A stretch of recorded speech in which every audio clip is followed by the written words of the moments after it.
And so God here with Abraham wants to test him.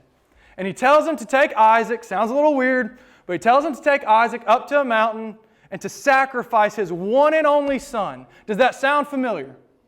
I get goosebumps just thinking about it. He asks him to go and sacrifice his one and only son, the son that He promised Abraham He was going to use to then go and bless the entire world.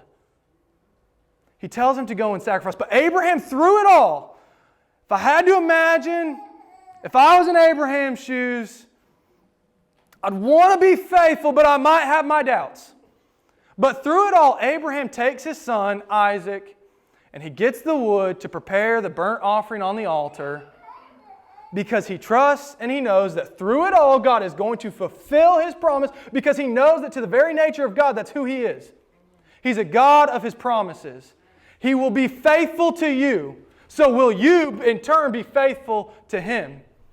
And so he takes Isaac and he gets the wood and he takes him up to the top of the mountain and prepares for the offering because he knows that God will be faithful and God will provide the sacrifice. And what does God do?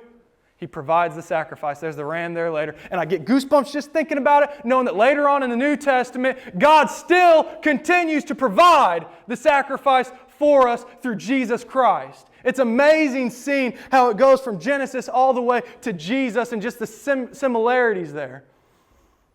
But God has always continued to be faithful to Abraham, where He provided the sacrifice.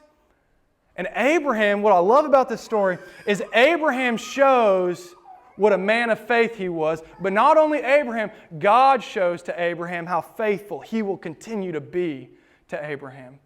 And God in my life, I don't know about you, but God in my life has always continued to show me how He will continue to be faithful.